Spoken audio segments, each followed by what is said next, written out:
evening and welcome to ELOsoFumarTakes. This is our 302nd take, live from the Alec Bradley Lone Star Studio of Azle, Texas. I'm your host, Barry Duplessis, as always, and I'm so proud, so pleased, and so privileged to be with you all tonight. This is going to be a fantastic show. We haven't had this gentleman on in a little while, and we are so glad to have him back, and I'm so excited to talk about his brand. This is going to be one that you are going to enjoy for sure. But before we get to formal introductions of our guests of honor, we have to thank the people that make this show possible, and that, of course, is our sponsors. And tonight's show is sponsored by Drew Estate. Drew Estate announced the exclusive launch of Chateaubriand's Habano for Cigars International on August 1st. Cuban-esque Habano wrapper, bright Indonesian binder, gutsy filler leaves from the United States and Nicaragua. Each tobacco component of this new Chateau Real expression is on point and builds to an absolute winner, especially for the price. The new Chateau Real Habano delivers a 1-2 punch of flavor and complexity destined to captivate from the first draw. We've complemented Chateau's base blend intensely with a wrapper that's earthy and robust, yet impeccably balanced, and sweet undertones of the binder and the dynamic range of fillers. And who better to get the lowdown from that man of mystery himself, Mr. Don Gummo. Describing the Chateau Real Habano, he states, "This ain't just smoke, it's fire. It's got a kick that will wake you up from a deep slumber. Yes, sir, and smoothness that keeps you coming back. Doggone it, it's good, still undercover, and very elusive." Mr. Don Gummo continues to be a legend in the mysterious shadows of the smoke world. More on him later. Check out Cigars International for the exclusive Chateau Real Habano from Drew Estate today. And welcome, everybody. This is our 302nd take. We really appreciate you tuning in live on Facebook Live. If you're tuning in later, wherever you listen to podcasts, whether that be on Apple Podcast, Spotify, Google Play, Podbean, or wherever you listen to podcasts, including iHeartRadio, you're listening to us exclusively because of Grand Habano Cigars. Grand Habano Cigars, honest, compassionate, great cigars. Be sure you download, subscribe, and review today. Our tonight's audio broadcast is courtesy again of Grand Habano Cigars. And without further ado, tonight's guest is sponsored by United Cigars. Smoke one today and start living united. We've got Mr. Jeff Haugen of Crux Cigars. Jeff, how you doing tonight? Hi, Bear. How you doing? I think you and I were just talking. I think the last time I was on your show was what episode? 140? 170. Yeah, like 140. Yeah, 143. And that almost 4 years ago. So thanks for having me back. Look forward to chatting with you tonight. Yeah, it's been since 2020, and I remember I remember that episode. There's a lot of good things that came out of that. I remember the fact that it was something I'd wanted for a really long time because your story has always fascinated me. And we really got to dive deep into the story of Crux and everything that night, and that was really great. Because at the time you had kind of surpassed this kind of milestone that like Coop and a couple of others and I would like always talked about, like, hey, you know, a brand makes it 5 years, that's great. You make it more than 5 years, that 7 years kind of mark was pretty good. And now here we are 10 years, 10 years post, for you guys. So like celebrating 10 years, which we're going to get into in a little bit, but I mean, right. It's something it was an episode that's really good. Plus I know that for a fact we brought on 2 more customers for you that night. We had 2 retailers that tuned in and then placed an order within a few weeks after that. So that was kind of cool. Yeah, it was really cool. So anyway, great to be back, Bear. Absolutely. So you asked what I was smoking tonight. So that's a tradition that we've kind of started in the last few years, where my guests will actually pick my cigar for me. So I've got some cigars here that I think you'll like. But I would love it if you would honor me and pick my cigar for me. So sound good? Yes, sir. All right. Well, I've got same blend but different vitolas here, and they're both very special to me. One, is a favorite of mine, which is the Crux Bull and Bear Marblehead Gordo, and then the Crux Bull and Bear Double Corona, which was actually on my top 10 cigars a couple years back. So those are 2 there. I've got the Crux Limitada Short Salomon. Okay. And I have a Crux Du Connoisseur, the number 2, 6.5 by 38. All right. So those are all the choices? Those are the choices that I've got for you tonight. What am I going to be smoking? A Bull and Bear Double Corona. Yes, sir. It gives us some time. And it was your top 10, so why not? Yeah. And I have a Bull and Bear in my hand as well. So awesome. What size are you going to be chewing on tonight? This is a Toro. Yeah, unfortunately, I have to chew on it. I'm at my home office. I have to go to Florida tomorrow, so I kind of been moving around a lot. So yeah, I'll be chewing on this anyway. Sounds good. You going down to the warehouse, or we got some other stuff on the menu this week? Yeah. I'm looking at a few opportunities down there. I won't spend too much time at the warehouse, but we're looking at some. We need more space. That's a big thing we're working on. Is we about every 2 years we kind of double the size of our warehouse needs, and now we need to do that again. So it's been tough finding real estate in Florida for a price that doesn't look like retail in other parts of the country, and Right. it just depends on where you want to be. But we're kind of like Lauderdale up to West Palm Beach, and so there's not a lot of options. But when it comes up, it's nice space, so we'll get something. But by the end of the year, we have to get some more space. So that's the biggest part of it. And then I'm looking at some other things down there.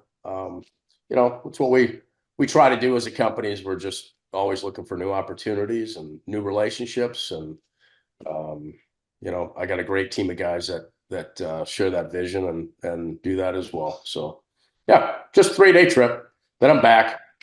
I coach youth football in the fall, so I awesome. need to get back for my middle son. My oldest son coached his team as well a few years, and so yeah, I enjoy it, but still got to move around a little bit. I coached my son's baseball team in the spring, and it was awesome. Really enjoyed it, and um, yeah, I can't wait to do it again. So I don't think there's anything better. I mean, I've coached, tackle football, flag football, basketball, baseball, softball for my youngest daughter. I try to coach everything but hockey, yeah, and soccer for that matter. And it's really just whether you're doing it as a head coach or just helping out as an assistant. It's a great way to spend time one-on-one with each of those kids, and just really connect with them. So those are memories that I hope they have for years to come when they're certainly adults, and hope they pass that on to their kids as well someday. Absolutely, that's what I'm. Yeah.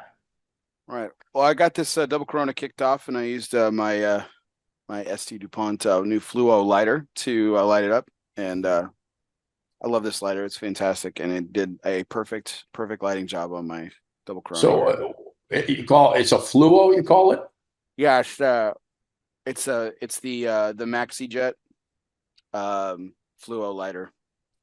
So what's the Fluo? Is that a different flame, or is that? It's just the name. So they have this is a really cool series of these, like, really, I guess you would call it more modern coloring.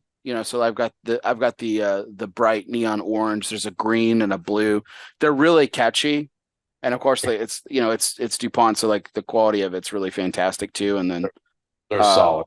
Yeah, absolutely. I really like it. But yeah, we had Les Mann from ST DuPont and Coles of London on a few, pretty much right after the show, and got to talk a lot about the new products and stuff like that. Man, they had I don't know if you had a chance to check out their booth at PCA in the spring, but it was really cool. I'm embarrassed to say I didn't have like more than 5 minutes to leave the booth this past year.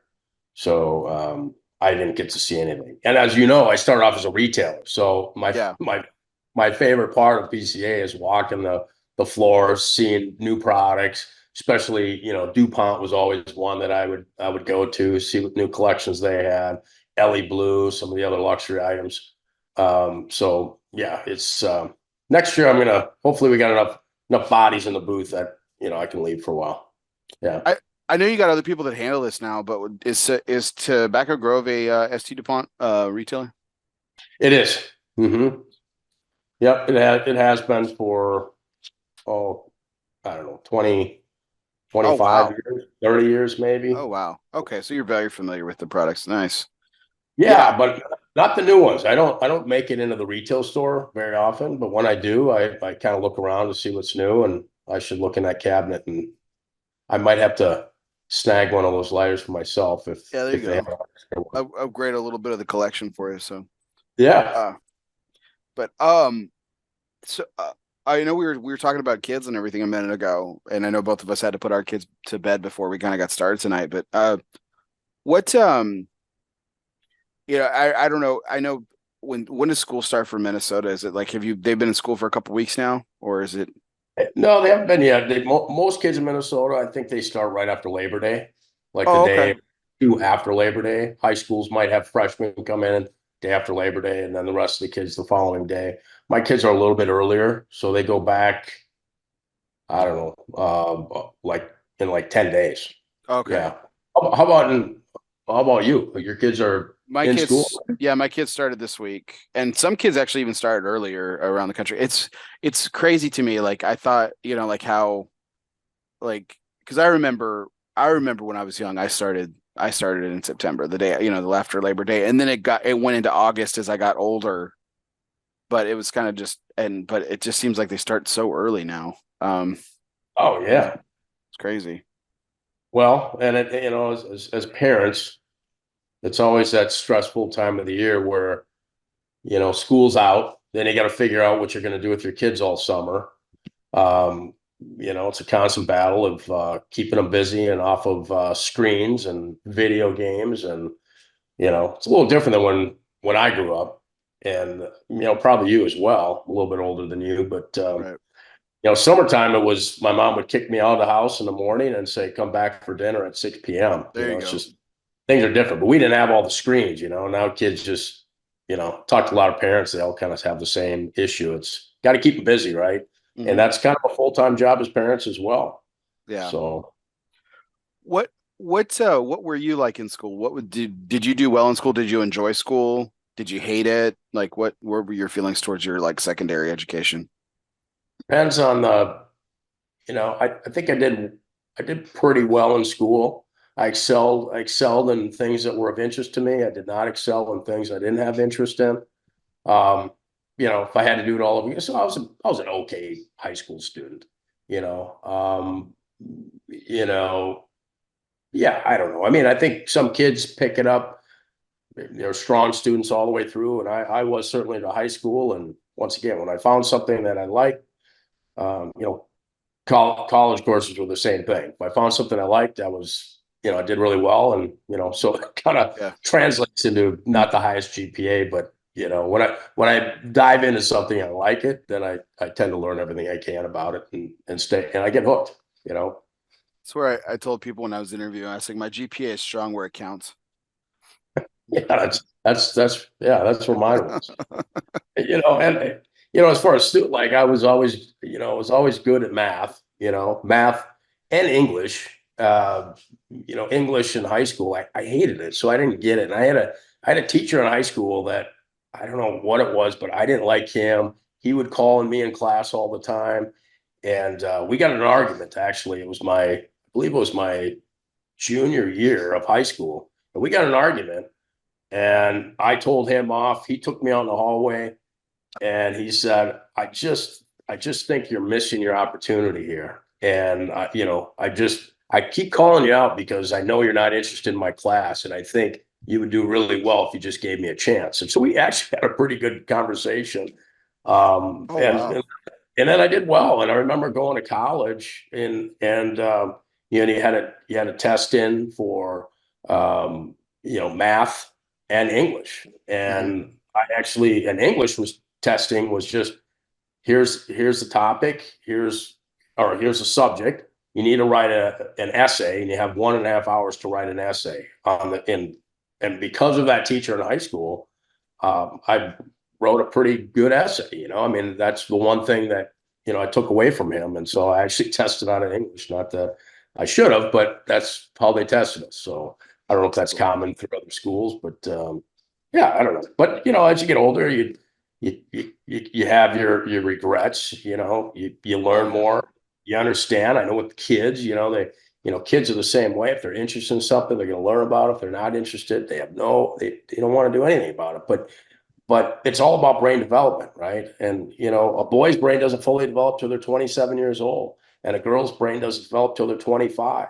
So even though a kid might not like math or might not like different subjects or music or gym or whatever. I mean, those are all IQs that are segmented within the brain that create Sure. brain development. And so, talk about having well-rounded kids. They may not understand, but we try every day to make sure that our kids do certain things for brain development.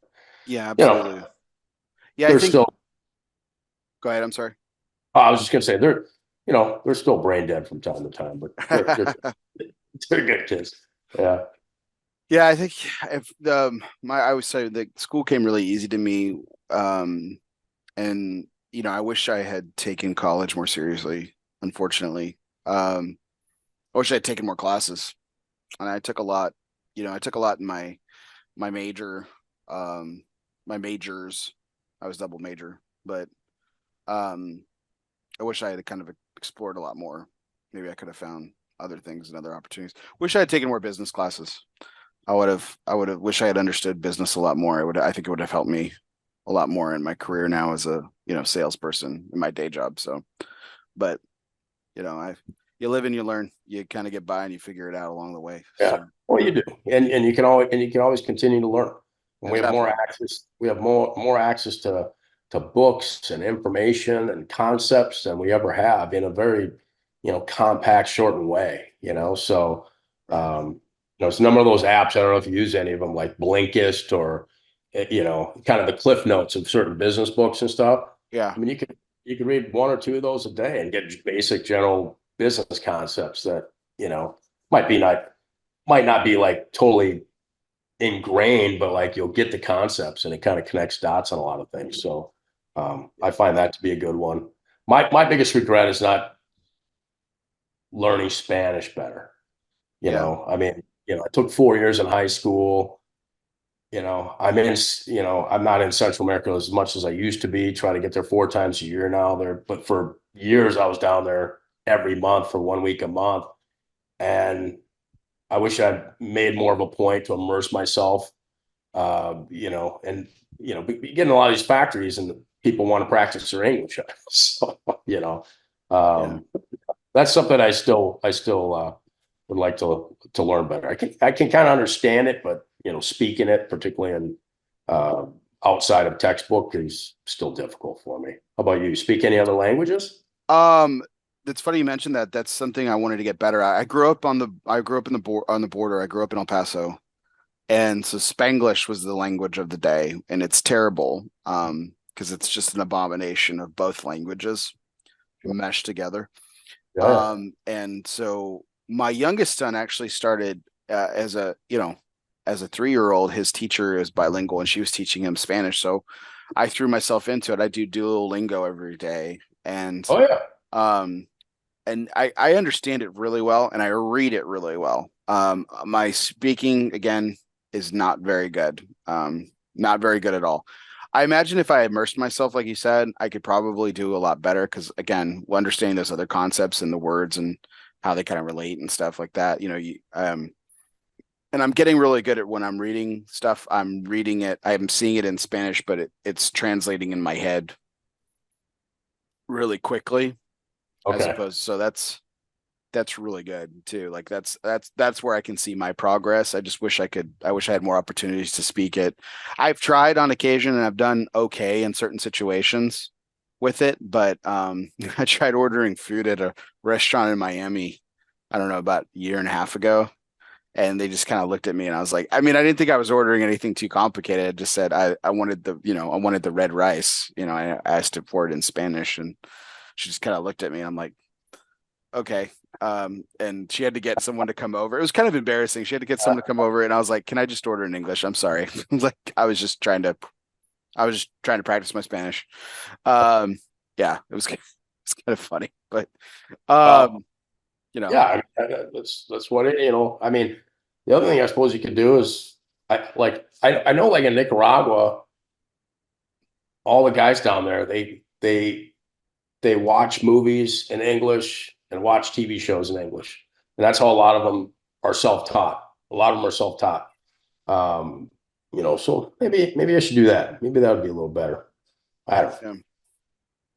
Yeah, there's a couple of Spanish movies that I'm really that are like in my collection, like Y Mama Tu También and Ladrón y la Ladrón, which is basically like a Ladrón y la Ladrón is a basically it's like Ocean's 11, but Oh, yeah, yeah. but yeah, the Spanish version. So it's just a crime caper Wait, where the what's that criminals one? are I got to write that one down. What's that one again? Ladrón y Ladrón, Ladron. Here, I'll text it to you too. Oh, okay, okay. So everyone else, and I'll put it in That's the a little show start. notes for people listening too.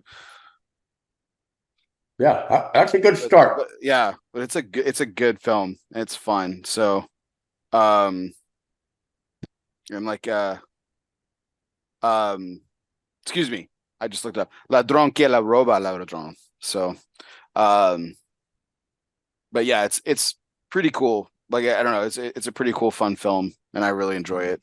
So but yeah, well, let's kind of get into it. We've kind of started this show off a little slow, but that's on me. But it was nice. It was good catching up with you, Jeff, and Yeah, man, it's just good everything to here see you. too. So I mean, I what's see, the I see, I see Jay Davis is on. Um, Mike, Sam. Oh yeah, everybody. yeah? Yeah, Skip was good tuning in a start. minute ago too. Yeah, we've got some nice listeners here this evening. So without further ado, let's go ahead and kick off our major point, which is always brought to you by Gran Habano Cigars from the fertile lands of Honduras. George Rico and his family have put together the very best vintages for you. Yes, you, the cigar smoker, from value-based hits like Corojo Number 5 to the award-winning 20th anniversary to special projects like Zulu Zulu. Gran Habano is about cultivating the best and making pinnacle cigars for the market. Culture, tradition, quality, premium handcrafted Gran Habano cigars. So, Jeff, we talked about this 10 years, 10 plus years now. Congratulations for Crux Cigars, 10 years. I mean, um, I know that's what I know that's what you were shooting for. I remember talking to you at this year's trade show, and actually in previous interviews too. You've coined a phrase that I want to make sure I got it right. You've wanted to grow this company decade by decade. Did I get that right? Yes, you Okay. did. Okay. That was exactly the plan. So, I don't know. Did I tell you why I kind of thought about that too? Um, I mentioned to you I was at a conference. I was at a conference with a retailer down in Nebraska. It was called Do More Good, and it was really interesting. And this was some time ago. I mean, many years ago, and we had kind of this breakout session where there was a bunch of people like sitting at different tables. And he says, "All right, let's do like 8, 10 people per table." And they kind of what they want to talk about is like, okay, the whole point was everything in the universe is connected. We're all connected as human beings. We're all connected in whatever it is in life that we're doing, but we're all just part of this giant organism that's all connected. And most people are thinking, you know, day by day, month by month, year by year. When you get into business, you hear a lot of people say, "What's your 3 year plan? What's your 5 year plan?" And big part of that conference came out was, you got to start thinking about, what are you doing now that will impact people in the future? Like what seeds are you sowing? And that doesn't happen overnight. And I remember sitting at a table, and I happen to be the oldest guy at the table. Then he says, in the middle of the table, there's a bowl of marbles, and and so I want you to pass that bowl of marbles around. And what I want you to do is think about how old you currently are. I want you to think about your family and your family history and the longevity in your family. And I want you to be honest and pull out as many marbles, each one of those marbles being a decade. So how many decades do you have left? And pull that out. Well, like I said, I'm the older guy at the table. So all these young people, in their early 20s, they're grabbing a handful of marbles. And it comes to me and I'm like, yeah, so do I grab two or do I grab three? Is three too many, but it made me think about things a little different. Um, and it wasn't just, okay, I got to do this now and everything's a race, but it also made me think about like not just business and building it by decade, because every move, every decision I feel as a company, we calculate, we get everybody involved, and we look at, hey, where are we going to be 10 years, 10 years? What are we leaving on for the next, generation? It might not be my kids or anybody else in the company's kids, but just like, how would we build a company that is around for several decades? I mean, we don't want to just be in and out. And, so those are the kind of decisions we make, but also in business. But then it also made me think about, what about like health? Like, what if I only think I got 2 or 3 decades? Like, how do I maybe grab another marble, another two marbles? How do I break that chain of family history and that preconceived notion that I might not be around for as an old man, right? And so Mhm. made me change some things, right? Made me change. I went and got a new doctor, um, you know, blood work and blood labs on a regular basis. You just start looking at different things, a vitamin regimen, and so that's kind of where it is. I kind of at this point kind of live my life about it. So like even with the kids, like, hey, if you think you're having a bad day now, like listen, you can change that course, but you got to see what's out in front of you. And it doesn't mean don't live in the moment in your regular life. Don't enjoy the here and now. But it also means that there's a piece of time that you need to kind of plan Sure. and plan for yourself.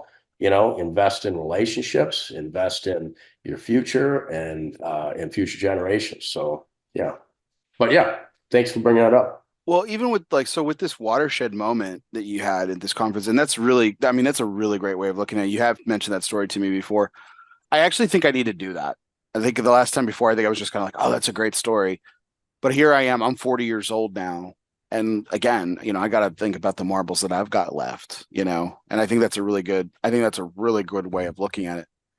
But even with this watershed moment, like you said, you were like, is two too many? Is three too many? How do I get another marble or two? Like you're clearly conscious of it.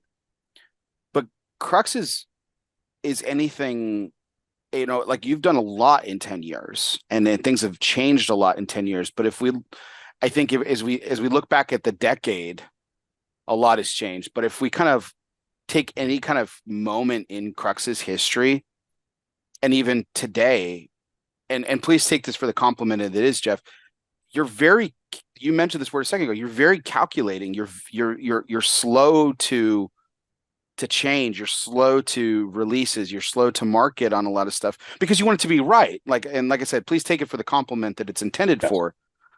You know, that's kind of a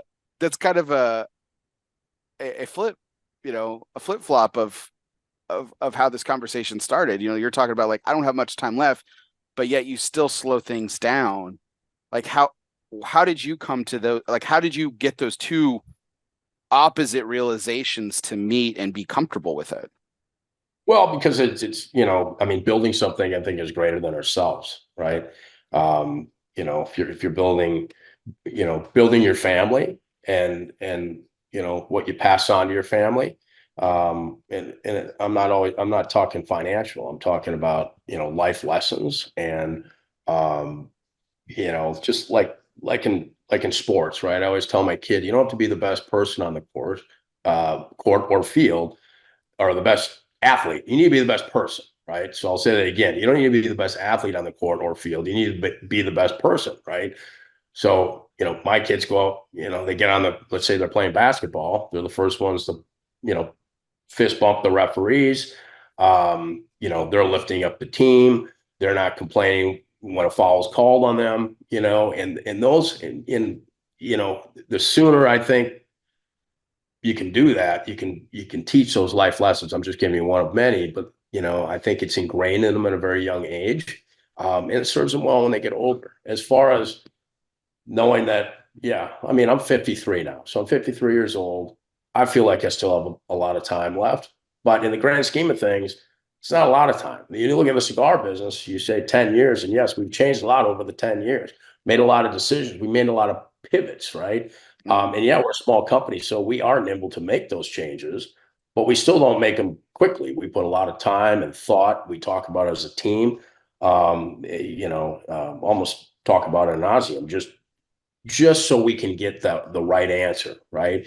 And so and I'm working with my family. I've got And I'm not just talking about Casey and Tony, who are Hogan's, but everybody else on the team, Sam and Chris and Rick and Adam. I mean, they're all part of the team. They're all part of the family, right? So, building it for them, and you know, it's once again, it's if I get another 20 years out of this in the industry, I'm happy. If I get another 30 years, 40 years, God willing, I'd be ecstatic.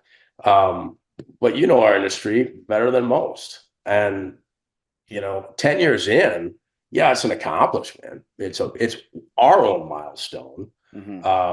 But we're kids. I mean, we're Yeah. still kids in the industry. You're talking about cigar companies with generations and generations of rolling experience. So we're just getting our start, and every one of those companies started somewhere too. Now several decades later and generations later, they have these companies that exist now. They have something special.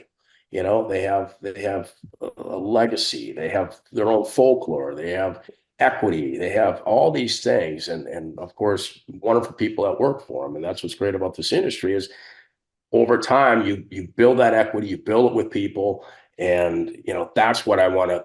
That's what I want to leave for the next generation. And hopefully some of the guys on the team right now can do that. Did that answer your question? Oh, 1,000%. I think the thing that's really curious about that is because again, you mentioned about the team that you surrounded yourself, and you've got a couple Hogans, which make them family by blood. But you've seemed to get people who have bought into that because, like it or not, Jeff, like your way of doing things is not the status quo. A lot of people both subsmart. I mean, I'll compare. Let's compare you to somebody else, and this is an unfair comparison in terms of size, but um, a disruptor, right? When he first started, and that's Rocky Patel, right? And here's a company that puts out. I mean, there were years that they were putting out. You were a retailer when they were putting out 10, 15, 20 SKUs a year, Mhm. and I mean, it was exhausting. From almost every perspective. And if you were a Rocky Patel fan, I mean, it was fantastic and exciting.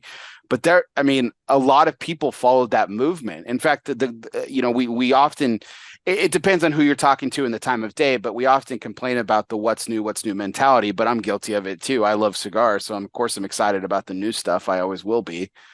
But that's not your MO. And for people that you've brought onto the team, they've had to buy into stuff that's not the status quo. So I guess that's why I'm probably answering my own question here, but that's probably why you guys have been so careful, even in the hiring phases too, right? No doubt. Yeah, we take our time. We want to get the right people on board. And listen, I think there's a place for every type of cigar company. I mean, as a retailer, I look at stuff Rocky's doing right now. Each year, his packaging becomes more elevated. He's Mm-hmm. putting out some very interesting blends. Sometimes it's trial and error, but I think also because he expanded so quickly, so fast, he had his distribution set up. And sales is always a function of distribution. So once distribution is set up, you can produce a number of different products and push it through. You're not going to be left with anything. It'll eventually flow to the market, at least in the load-in phase. And then you hope, order 2, 3, 4 comes along, and you keep the good ones, and you throw back the ones that aren't performing well for you. We're a little bit different. Not to say that the market doesn't want to try new things. But as you know, like the Epicure Habano was the first cigar we came out with in close to 5 years. Right. And so, we've got some new projects coming out. But part of it is you know, we need to expand our distribution. We're doing that each day. We want to make sure that when we partner with a retailer that we have inventory to fill those reorders. And usually we get reorders. I can confidently say that. And so you can't sell from an empty wagon. So the goal is to always keep the wagon full. That's painful to do it because it's very capital intensive to keep growing. That's why, as I mentioned before, we got to grow the warehouse again. But we're doing things slow and methodical. Mhm. And then, yeah, we'll come up with some new products and push it through the market, let that flow through our distribution channels. But more importantly, we needed everything that we do now. I view it as we don't get second chances. And I think you and I have talked about this before. You get some of the larger companies that have a lot of equity built in that brand. And so, you can put out a cigar. It might not be the greatest cigar ever. Does it chip away at the equity? Not really. I mean, you just Yeah. kind of pull it back. But when you're a newer company, once again, 10 years, I still feel like we're a new company. We don't get a lot of those second chances. First impressions are eternal. So we want to make sure that we get it right. And Yeah. so those products get launched in retail. They perform well at retail. They look good. They perform well to the end consumer, and they come back and order more. And so that's why we're kind of taking our time, and we're also somewhat limited to our manufacturing partners. So we're trying to expand, our options there as well, just to produce more products. So for Okay. some time, our growth was really limited on how many cigars we could produce annually. Right. And so we have some good commitments from our manufacturing partners, both Placencia and AJ Fernandez, and we're looking at some others to continue to foster new projects and set aside production and capacity for those new projects, so we can build and we can keep feeding our sales team. So that's the goal. I think the one thing that I've really, and I know I don't want to go too far into this because I know we talked about it originally and it's been covered so well, but I anyone who wants to rebrand a product in this industry, like I think you and Terrence Riley need to hold a seminar on how to do it. Um, and I think Terrence can speak to what we were talking about a second ago, how to do it quickly, how to do it efficiently, and how to do it well. And you can do it. Hey, how do we do it? How do we do it slow? How do you do it right? How do you and like I don't think there's a wrong answer between those two things because I think those two are the finest examples that I've ever seen with it. And to our point about the what's new, Jeff, you've done this twice now. You've made Passport, which we're going to talk about, which I know is your favorite blend. You made Passport a new release twice. You made Guild a new release twice, and you made Bull and Bear a new release twice, and Du Connoisseur the same thing. Like, and I think, I mean, we were so excited, you know, to see that these blends that we knew come back. I mean, we were excited for the new packaging, but we were excited just to see those blends again, uh, which I think was really exciting.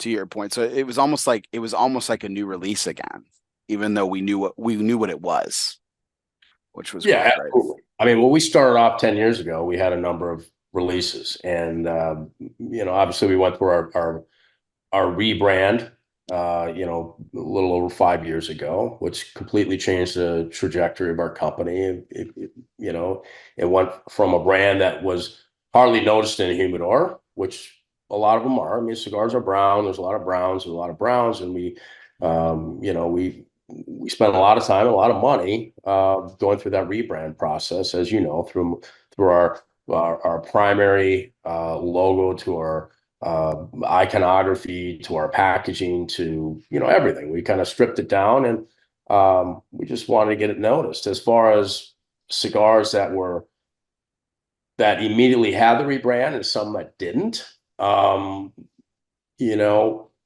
Du Connoisseur was just a function of getting that packaging and the look right for the Du Connoisseur. The Passport was actually was pulled because uh,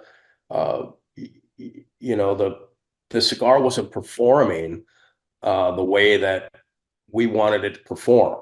Right. Uh, Initial releases, one, two, three, four releases were, like you said, I mentioned my favorite cigar in the lineup, and so we made the decision to pull it. The wrappers were fermented correctly. We had some construction issues, and so it's a pretty easy choice. I mean, we pull it off, but as you know, like for retailers, 50 ring gauge and up, basically Robustos, Toros, and Gordos are what sells. I still think there's a market for people that are looking for some of those ring gauges in that 44 to 48, and so if anything else, it was you know build that cigar because I loved it. I hope it translates into sales, but like, once in a while you build a cigar, hopefully your natural customer will find it, right? And sometimes you build cigars from the market. The Passport is certainly one of those cigars that was really special to me when we came out. It was one of those cigars that when I would enjoy it, I would get goosebumps. Like, this hits me, right? And then I don't know if it hits other people, but it was just something I love. So we're very excited. Those are coming out, sooner than later. They're actually in production. Packaging is being built for it. It won't be done in large numbers. I'm not even sure we'll be able to hit all of our retailers, but certainly any of the retailers that placed orders at PCA for the Passport, we'll get that cigar. We also are coming out for our 10th year. We're coming out with a little more of a super premium. And so Nestor Plasencia and I, we met last week or the week before. I was in Nicaragua, and we finalized that project. They go into production. It's very, very small number. Again, we're going to make 30,000 of them, but that's going to commemorate our 10th year anniversary. That's called the Astorias. And that being its 10 year, we'll have 10-year-old tobaccos in it. We have some new tobaccos that Nestor's been growing. That small farms that we can put in there. But we truly hope that's an experience that's truly enjoyable. But same thing, retailers or PCA, they'll get first crack at that. Whenever it comes out, like you said before, it has to be right. And if they need more age, we'll put more age on them. So, do we feel pressure sometimes? And retailers are saying, "Hey, I ordered these things. We got to get them. We got to get them." Yes, but we also want to make sure that it's up to not just our standard, but the retailer standard and the end consumer standard. And so we just want to create that great experience. And the third one we have is the Marblehead. Right. That's one coming out a little bit lower price point. Toro for $7.99, a Gordo for $8.99. That's coming in some really unique packaging. It'll be fun. We had those for pre-order at the show as well. So those are the three: the Passport, the Astorias, and the Marblehead. Those are the three that we took pre-orders at the PCA show for. And I think what was really kind of great, what made me proud of our team is we talk, like Jay just said, "Hey, great sales guys," and he's talking about Sam Ventura, and I hear this all the time. People call me and say, "God, your sales guys, they're so professional. They're a great team," and that's what makes me more proud than anything, is that they're building those relationships with those retailers. And so now you go to the PCA show last year, and we didn't have any samples of those three cigars I mentioned. We didn't have anything but a PDF. That here it is, here's the price, here's the next one, here's the next one. And just about all of our retailers placed orders for all three of those cigars. That's awesome. And that's a combination of two things, right? It's a combination of our team connecting with our retail partners. But it's also, and so I'm proud of that. And I'm proud that they put pre-orders in because they're confident in how the cigars are going to perform. Absolutely, from what they've seen from us before. So that makes me more proud than anything. But now we got to get them out, right? So now we're working on that. And, we have a number of things in our innovation calendar leading out over the next 5 years already. So we're working on things for down the road, but it's going to be that, hey, how many cigars you come out with? You got to look at your sales and all the SKUs, and what are the top performers? What are the underperformers? And other than a few smaller sizes in some of the lines, I mean, they're all still performing. There's just nothing in our lineup yet that I can go, yeah, we got to kill that. I mean, they're Yeah. still all growing. So, Right. good problem to have. So I want to go back to a couple of these releases, and I think there's some stories I kind of want to hit on. So, and again, Jeff, please take this for the compliment that it's intended to be. So I was asked by a retailer that I've known for a while, and he was asking specifically about Crux. This was at PCA this year, and he's like, "What do you think?" And I said, and remember, Jeff, I worked retail, and I said it's absolutely worthwhile investment. I said, but I said, you have to rely on the core that's available. You have to get it into people's hands, and they're going to keep coming back to them, and it's going to be a great staple for you. I said, but with new releases, you have to be patient because Jeff and Casey are very patient people.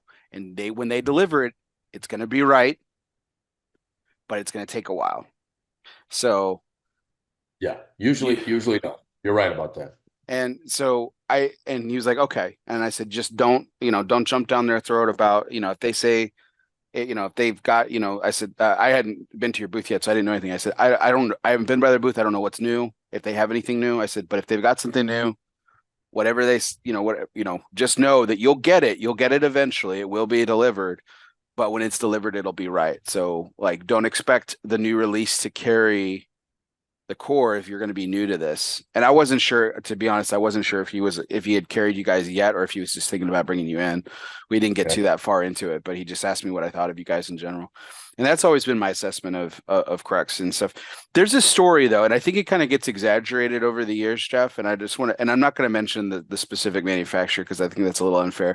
But was there a point that you rejected like 100,000 cigars because they weren't right? Like you basically sent them back and said, no, we're not taking these. Like, let's go back to the Well, drawing board. I won't speak to the numbers of cigars, but there was a time that yeah, I mean they just weren't right, and that happens, right?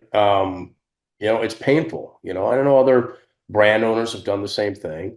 We always try to make it with our manufacturers. I mean, our goal as a brand is when dealing with manufacturing partners, we want to be the easiest brand to deal with, right? But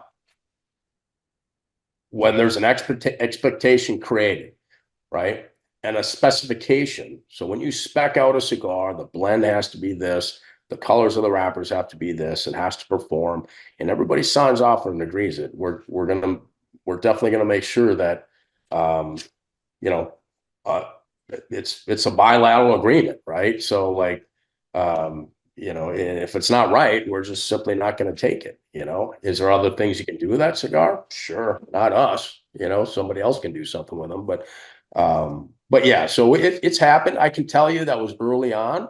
Um, our two manufacturing partners now, when it comes to the Plasencia family and AJ, I feel like our quality continues to get better.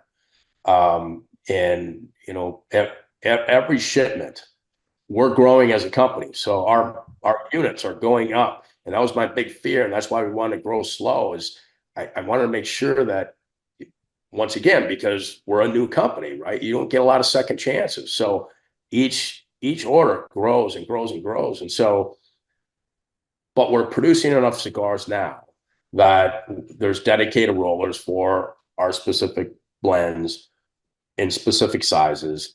That alone creates a lot of consistency in the rolling of that cigar, and then just making sure that you have somebody looking out for your best interest in that tobacco, so picking out the right tobaccos so they're consistently placed in those cigars before that material reaches the rolling table. And so yeah, I mean, like anything, there's always a little this, a little that. We probably made some mistakes, and but you figure it out. And Yeah. I feel like we're in a great spot with those partners we have now, and just coming back from Nicaragua, I know we'll continue to be in a good spot.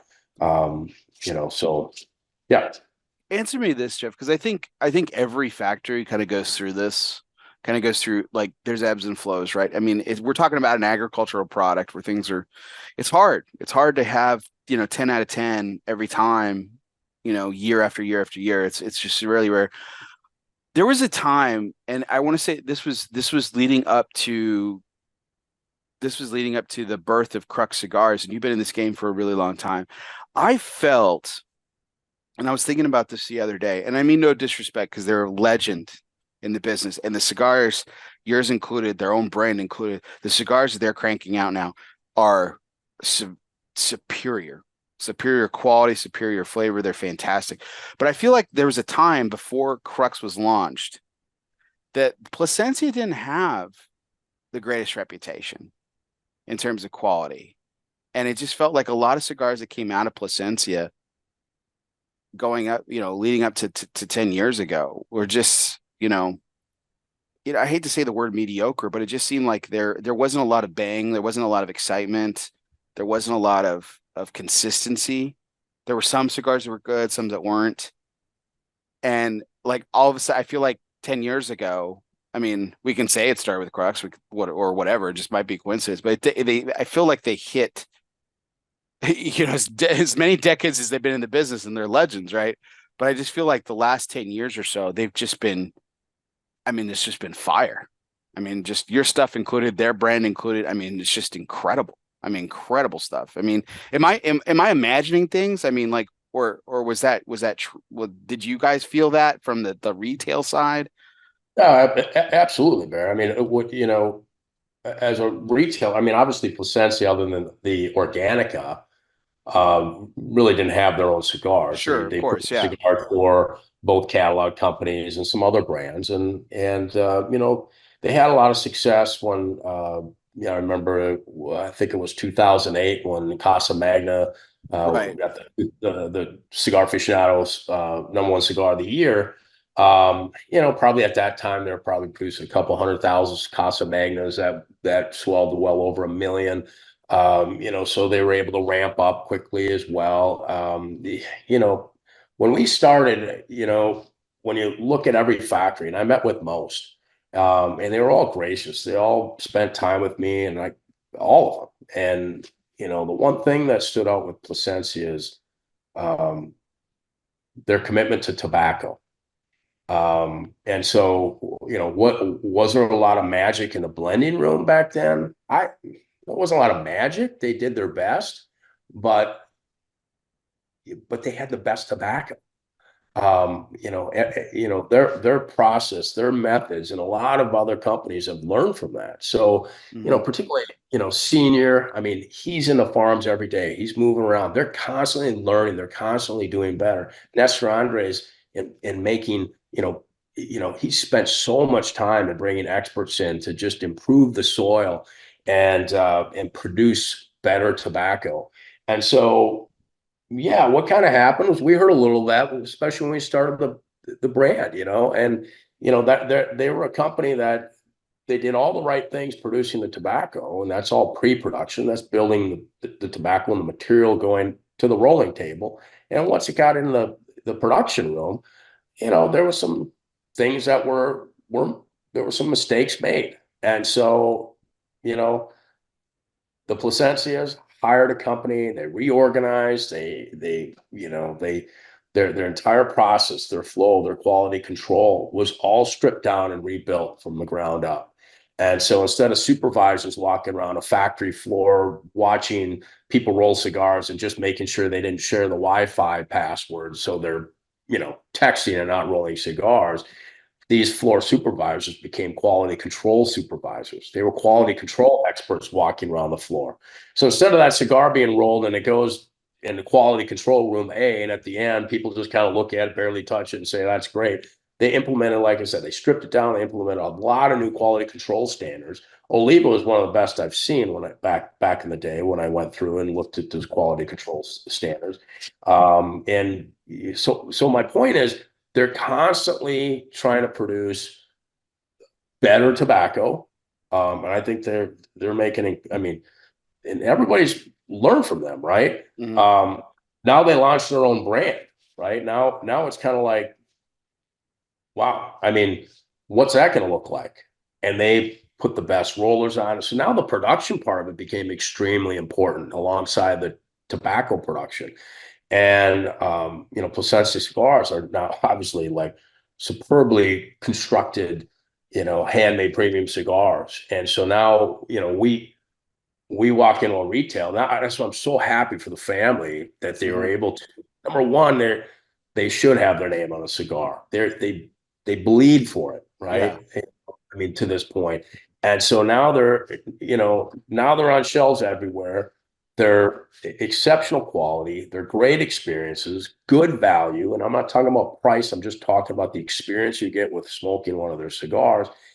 And so, it actually helped us out, helped Crux out a lot. Instead of saying, because that was always the question, and maybe this is kind of where you're going. When we started year one, okay, well, you're a new brand, nobody knows you, tell us about your history, your family history. And I'm like, well, I don't know. Other than my great grandfather, who was a cigar roller, but he also like carved tombstones, in Minnesota. We don't really have generational uh, uh, we don't have generations of people in our family rolling cigars, but you'd walk into a retail store and I say, well, who's building your cigar? And you say Plasencia, and they, they go, oh, okay. Well, a lot of it was catalog, but what a lot of people didn't understand is Plasencia, they roll premium, they roll super premium, they roll catalog, I mean, everything. They're just by far the largest premium tobacco grower in the world. But now we walk in a retail store, it almost clears the path. Their launch of their brand just solidifies people's decisions to take on Crux because they're like, yeah, we like the packaging, we like the look, we've heard good things, we've talked to retailers, they're selling well. Made by Plasencia, you're in. So it's really changed a lot. I mean, that's nobody's ever asked me that question, but like I'm so happy to see that family come so far in Absolutely. own brand, and selfishly it's helped our brand significantly. Now we got to fight for production in that one factory. That's a separate issue, but Nestor and I are working a plan to continue increase. There's such great people, from Nestor to Nestor Andres to Javi Carranza, who's just fantastic. I love telling this story. It's probably a little embarrassing for them, but there's a point to it, to what we were talking about, the lengths that they've come and the superior quality that they put out. I have had one Plasencia branded cigar that was plugged, just one. And it was the first one that Javi Carranza ever handed to me. He came into Michael's and handed me this new cigar, Alma Fuerte, and I was like, "What's it retail for?" And he was like, $22, and I was like, "Okay, all right, well, let's light this bad boy up." And it was plugged beyond, like, just and I pulled out a few pieces of tobacco, including a huge stem that loosened it up finally. I was able to smoke it, but it was really embarrassing because he's sitting over there and he's networking with Mike and some of our patrons at the time, and he comes over, and this was me being stupid. We had an ashtray right by the register, and you've been in Michael's, you've seen it, and I had put the stem, and I was smoking. He's like, "Oh man, that's a huge stem. Like, where's that from?" And I just kind of was like looking the other way, like. He's like, Yeah. "Don't tell me that was from our cigar." I was like, "It wasn't from your cigar, hobby." But that was the last one. That was the last. I can honestly say that was the last one. I'm a believer, man. I love that brand. Their cigars are absolute fire. They're some of my favorites. I have boxes of them, particularly the Colorado, the Alma Fuerte Colorado, the green one. Everyone likes the black. I love the green. The Edmundo, the 6.2 in that blend. It's just fantastic. I love it. And I'm not a big gauge smoker, but I love your Marblehead and I love their 6.2, so it's great. They're as far as once again, comes down to tobacco, and the amount of tobacco the Plasencia family has is why I want to do so many projects with Plasencia. I'm not just talking about tobacco that was grown a couple of years back, right? I'm talking old tobacco, right? Yeah. I've been fortunate enough to go with Nestor Andres into some of their deep, bodegas in Esteli, and they have a lot of aged tobacco, which is what you're going to find in a lot of these premium cigars, And so I don't think people kind of realize how aged some of this stuff is. Because I don't even know if they've talked about it too much. Maybe they do. I'm not part of the, I'm sure Javi does because he does a great job at it. But yeah, their experience is the best tobacco, right? Absolutely. So now you get the best rollers. You're constantly trying to improve. You're doing better. You're doing better, and that's the commitment the Placencia family and the Crux family share is to continue to just get better incrementally each and every day to bring better experiences to the end consumer. And of course, yeah, they're handmade products, but like I feel now more than ever, and it's not just our brand and Placencia's brand. Like I feel like several other brands too. I feel like their quality, that bar's been raised over the last handful of years, and I feel quality's really improved across the board. And I'm talking as a retailer now, where 32 years as a retailer, seeing the great years and the oh my gosh, and all the stuff, and it's a really special time in the industry. And I know, the biggest thing that I think the conversation now is consumer fatigue and pricing and all that kind of stuff. But I got to tell you, I mean, for what the experience is, and what the cigars have been going up in price, which most of the time is 5 to 7% a year, when just about every line item in producing a cigar has gone up much more than that. The fact that the prices are where they're at is actually pretty remarkable. And and so I think people will they'll spend the money where they want to spend the money, whether it's that story, that quality, that flavor, the consistency. They, consumers that are loyal to their favorite retail store, like a Michael's. They just want Michael's to keep that cigar in stock. And so those are all once again, those are all the things that we think about is okay, it's be really easy just to clear out the warehouse and get a lot of money in the bank account, but like, then what, right? Yeah. Now we're fighting and we're catching up, and that's why we're not heavy in catalogs at all. It's such a low percentage of our sale. Our sales as a company, I mean, brick and mortar is 95% of our company. Will it always be that way? Probably not, but you can't, and what I've also seen is in retail stores, the brands that really protect their pricing seem to have the most solid equity in their brands. Those are the brands that seem to perform well at brick and mortar, right? The ones that don't, they just kind of tend to fall off in brick and mortar. And so, as painful as that is, I mean, for us, it's not. I mean, we'll take our time, and so we'll only allow it in other trade channels as long as our brick and mortar is happy, as long as the brick and mortar has confidence that we're going to protect that pricing, and so they have a shot at building that brand within the retail store, and that's something we work really hard at. Yeah, you don't see Crux in a lot of the big box or catalogs, like you said, to your point. I want to come back to Astoria's in Marblehead for a second. We're going to break for one of our fun segments here, which is our United Cigar Presidential Trivia segment, which is always brought to you by United Cigars, featuring La Giana Havana, distributors of Jose Dominguez, Bandolero, Garofalo, and the highly acclaimed Atabey, Byron, and now Alfonso lines from Selected Tobacco. Smoke one today and start living united. So we're going to talk some politics here, Jeff, but we're not going to get into politics, if that makes sense. So I like throwing these trivia questions out, and I thought it was really interesting having you on tonight. As you are probably aware, the man from your home state has been added to the presidential ticket for under Kamala Harris. Tim Walz is attempting to be this country's third vice president, hailing from your state of Minnesota. There have been two vice presidents, unfortunately no presidents yet, but two vice presidents who have come from your state. Do you know who they are? Well, one is Walter Mondale, who I sat next to at a dinner one time. Oh, no And kidding. All yeah, right. next to he and his wife. This is years ago. And the other one, Skip Humphrey. Yep, Hubert Humphrey. Yeah. So Hubert Humphrey under LBJ and Walter Fritz Yep, Mondale under Jimmy Carter. So you sat next to Walter Mondale at I a dinner. did.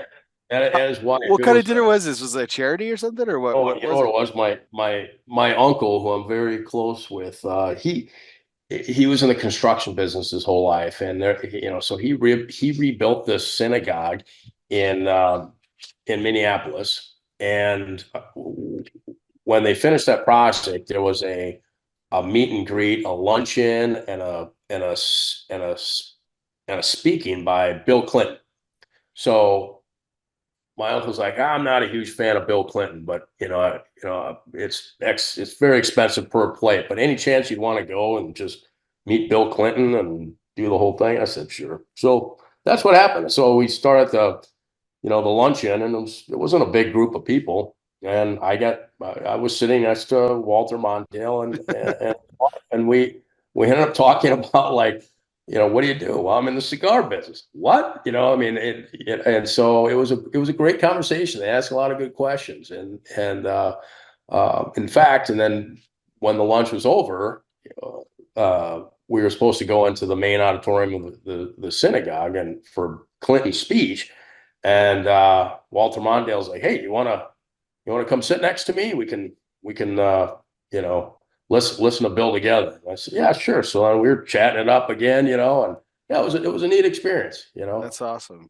man. Yeah, Was President Clinton president at the time, or was this after his presidency? it was after his presidency. Okay. Okay. Yeah, Wow. which yeah, so yeah, shook his hand, got a picture. I can go get it to you and show it to you if you want to see it. You want to see it? Sure. If you got it, yeah. If it's really that close, yeah, go for it. Grab it. Well, it's 30 seconds away. That's cool. That's really neat. So, tonight's trivia question was Tim Walz is trying to become the third vice president hailing from the state of Minnesota, which is where Jeff calls home. And we asked him who the other two. There was two other vice presidents from the state of Minnesota, and we asked who it was, and Jeff got it right. So first one is Walter Fritz Mondale, who he happened to sit next to in a luncheon, and he's going to get the picture of where he met Bill Clinton and Walter Mondale. And Hubert Humphrey was the other one, which was he was the vice president for Lyndon Baines Johnson. So pretty awesome piece of history here. So All right, here, maybe you can see it. That's there you me go. and Bill. There you go. That picture with that handshake was a Mhm. fraction of a second. Oh, He I'm sure. he couldn't push me away fast enough after I shook his hand. Oh So yeah, it was a small luncheon, but I'm sure there 100 people or whatever that were there. He had 100 other hands to shake. So he had a lot of hands, and he was running late because he decided to watch a golf tournament. And everybody had to kind of wait around for him. But whatever, that's cool. it's all. I've got asked that a number of times in my lifetime about, again, keeping politics out of it. Like, well, what would you do if ex president or ex former president would you shake their hand? And I'm like, absolutely. Doesn't matter who it is. That's the president. That's the president or former president of the United States. That's a once in a lifetime opportunity. You take politics out of it and you shake their hand because you're shaking the office. You're not shaking the man. You're not shaking the politics that he represents. That's pretty cool. That's a Yeah, really how many chances are you get to shake a president's hand? exactly, man. That's awesome. Fantastic. I wasn't a Clinton fan. He was a great speaker. I mean, Yeah. I remember that day, but whatever. Yeah. I mean, I think well, I know we're not going to get into politics, but like, it's an interesting time. So I'm with you. I would still probably shake most hands. But I think the country is a lot more divided than it's ever been. And I Oh think my there's gosh. a number of people that say, no, I'm not shaking that guy's hand or that guy's hand. Oh, just having this segment, people walk on pins and needles, Jeff. I get it, Yeah. I do think it's interesting though, and this kind of leads into the second question of the segment. I do think it's interesting. I look back on history, going back to like FDR, the probably the best orators that were presidents of this country were almost exclusively Democratic. Think about JFK. You think about Obama. You think about Bill Clinton. Some incredible speakers. I mean, Ronald Reagan, I think, is probably the exception to that, right? A Republican that spoke really well.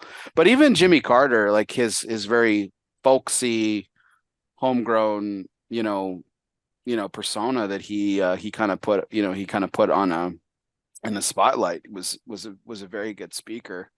But that man did more outside of the presidency than he ever did in it. That's his claim to fame, which is always, he did a lot. He did a lot for people with the office. He did more with the office outside of the office than he ever did in it, which is something pretty cool that I don't think any other president will ever do. So here's the next question that's part of the segment. So Minnesota is actually considered a swing state.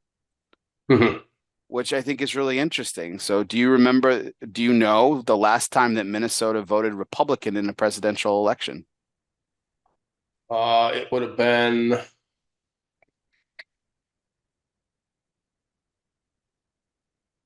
wasn't as. Do you have the answer? I do have the answer. Mm-hmm. It wasn't as far back as Reagan, was it? It's further. Further. Oh yeah. Okay. Yeah. They didn't vote for Reagan. Minnesota They didn't vote for Reagan. Carter? They did. Wow. Believe it or not. Yeah, they did. Boy, I don't even know. That's before my time. It's getting. Yeah. 1972 was the last time Minnesota was red. Yeah. I could not believe that because I've always, I follow politics and I've always thought like, okay, Minnesota is a swing state. And Coop and I do the election show every 4 years, have done it, where we kind of just watch the states and watch the votes fly and stuff. And sure. And Minnesota is always a state to watch. And, I know it's gone blue the last few times around, but I was like, man, 1972. And that's crazy that it's considered a swing state, which is just fascinating. It's just fascinating. Yeah, it is fascinating. I think, yeah, I mean, yeah, I mean, it's definitely more of a Democratic state, but there's a lot of Republicans in Minnesota. Yeah, no, it's always close. It's always close. That's which makes it a swing state, right? That's the interesting part about it. It's not Utah, where. Oh no, exactly. But most of your, majority of your population is Hennepin County, which includes, Minneapolis and surrounding suburbs, and that's kind of what you get. But it just depends. I mean, it's like most states, it tends to be a little more blue towards capital cities, and you go further out at more rural areas, it gets a little more red. In Minnesota, it was definitely more blue in the Iron Range area for many, many years, and that's been kind of switching to red. So yeah, it'd be interesting, but I think Minnesota's like balance, at least at the state level. They don't like to have one party or the other have full control, of the House and Senate and the governorship. It's just not enough checks and balances there. Yeah, you see a lot of versatility. It's one of the things I like about Minnesota, so it's cool. All right. Yeah. Well, that was our presidential trivia segment brought to you by United Cigars, featuring La Giana Havana, distributors of Jose Dominguez, Bandolero, Garofalo, the Firecracker, and the highly acclaimed Atabey, Byron, and now Alfonso lines from Selected Tobacco. Smoke one today and start living united. So let's go back to the celebration of 10 years here, Jeff. The story is an interesting and really cool project that you're putting together. I can't wait till this cigar is released, but I will wait because I know we talked about that. You guys always put it out when it's right. But this is something new. Two of your releases this year are something new to Crux's portfolio. You called it super premium. I put the tagline of luxury on there. I like that. I like that. $25 price point, 10-year age tobaccos. A selected group of rollers will be manufactured. And this is done. Will this be done at AJ Fernandez or Plasencia? Plasencia. Okay. So that's what we were talking about, getting into the weeds with the really aged tobacco. So that's cool. Yes. Now, will this, even though this will be limited production, will it be limited ongoing, or will this be a true limited, like one and done kind of thing, or what's the plan there? Yeah, it's just going to come down to how if we can continue to produce it. There's enough tobacco. Yeah, it'll be ongoing. The first year Astorias will be called 10th year, and then after that first production, there'll be one order and a subsequent order with a 10th year anniversary band on it. Once those are sold to the market, then the 10th year anniversary will drop off, and it'll just be called the Stories. And Nice. then we'll just produce what we can, and what the market demand looks like. And Okay. yeah, that's about it. I think it's, and we talked about this at the PCA trade show, Jeff, and I know you've slept since then, but with your background in retail, I want to know, was this in the forefront of your mind when you were putting together this project? There's been so many companies that have had milestone cigars that right? Should have been pinnacle marquee statements to their portfolio. And just, there's no other way to say it. They just missed. They just Mhm. missed. And you could chalk up that missed opportunity to a number of different things. The cigar either wasn't good quality, that the concept was lost, whatever, right? I mean, a number of reasons why a cigar fails. Was that kind of in the forefront of your mind of like, hey, when this is 10 years, we're celebrating, this is a huge milestone. We're building a cigar company decade by decade. Was that in the Yes. forefront of your mind in terms of making this project special? Yeah, I mean, absolutely. It has to, can't just put a $25 price tag on something. And I know it's not $100 cigar or a $300 cigar, but 20 25 for a company that's only 10 years old is a big price tag. So we knew it had to be something special.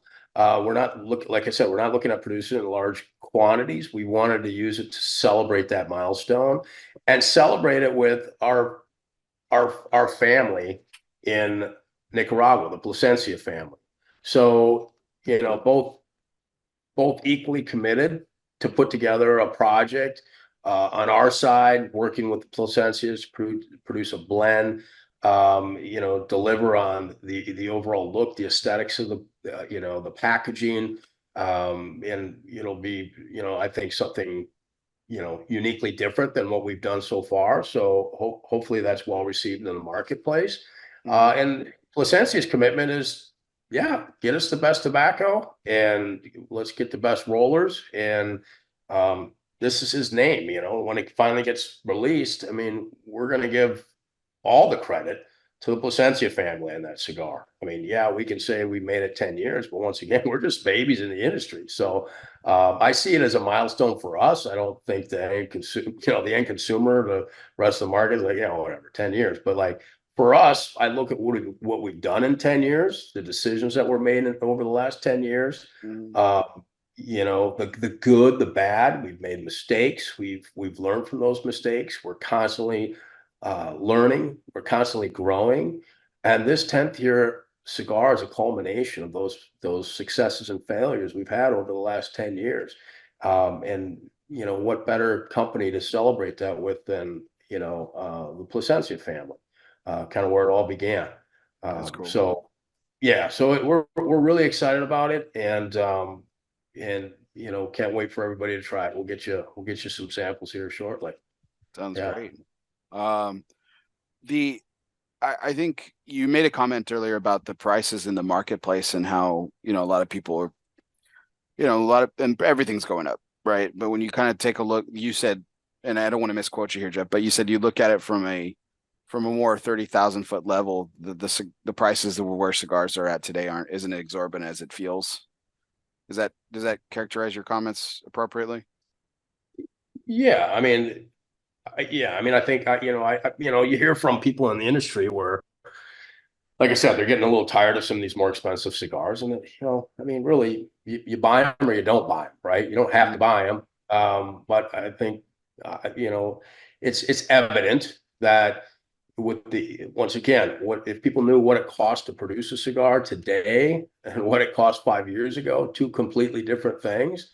And so I think part of the strategy for some brands would be to, build that supercar in the lineup, and that kind of pulls the other brands up with it, right? Yeah.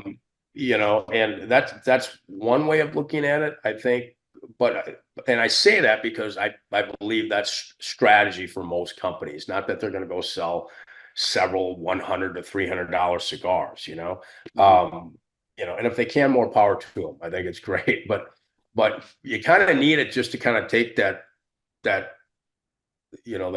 blunt force, and deflect it a little bit when these prices keep going up. But once again, I just want to remind everybody and consumers, the prices haven't been going up at the retail level significantly as much as they're not reflective at retail of what's really going in The to cost make of us. production. Yeah. Every line item in producing cigars, whether it's boxes, hinges, cellophane, paper products have gone up 100%. Tobacco, cigar rollers are getting paid more. I mean, a lot more, just over the last couple of years. And so all those costs, and then you look at a company like ours where we've got sales guys and travel and, all these expenses sometimes are up 20, 30, 40%, Yeah. but yet you have a 5% increase, and so anyway, I say that because that's kind of the strategy of some.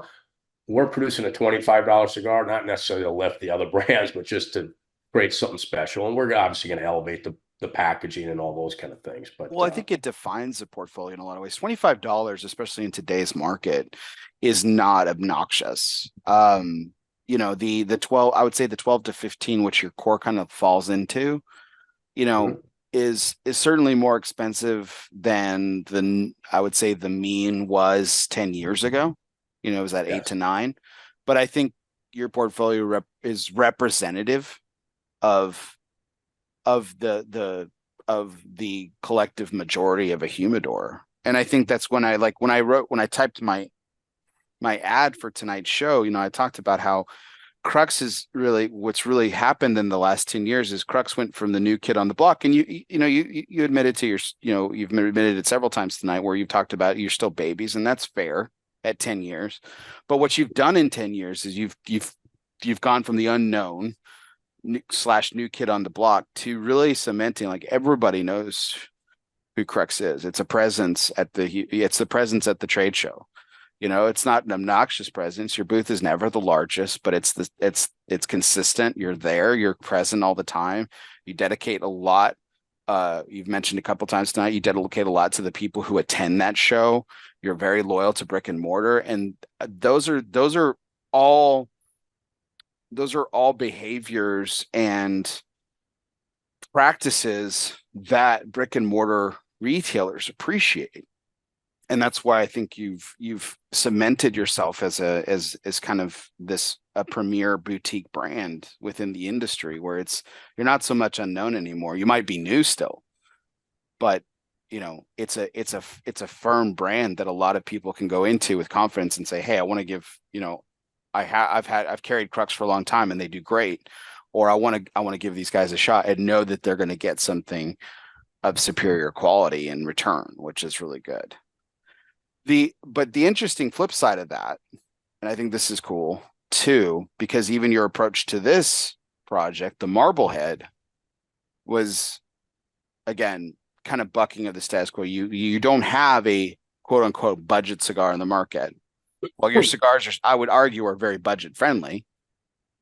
I have boxes of Crux in my personal humidor, and I'll reach for 2 or 3 when I'm going in and grabbing handfuls of my favorites, because they're adequately priced and I know what I'm getting in return. We talked about that. But now the Marblehead's coming to market, and this is what you would call more budget friendly. Now, when people think of budget friendly or value price cigars, they think of those, the $3 curly head deluxes or the $4 Perdomo frescos or things like that. Again, superior quality cigars, they're good. But Marblehead is incredibly value priced, and this is going to be the $8 and $9 range. This is sub 10 still, which is what we consider value nowadays. But that's, I mean, you're bringing large cigars to the market, right? There's a Toro and a Gordo, correct? Yes. Right. Mhm. So, Yeah. when you had this in your vision, like you said, you probably had this as part of your 5-year innovation plan 5 or 6 years ago. Did you see it landing in this price, or did you see it kind of being in contemporary with those other brands that I mentioned? Where did you kind of have it placed in this, or is it pretty representative of what you initially thought? Yeah, I mean, this is something that we thought about for some time. Obviously, we own the trademark Marblehead. We use it in the Bull and Bear, the Gordo Marblehead. So we wanted a project that is something that we could open up some additional distribution channels with.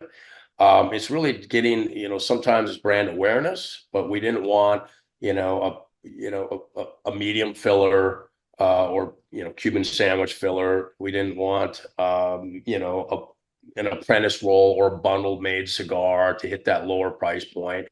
And that's that stuff in that sub $5 retail or even less. But like, you know, what we're looking for is something sub 10 that it's not going to be an overly complicated blend. I can tell you that, but it's still going to be handmade, very good tobacco.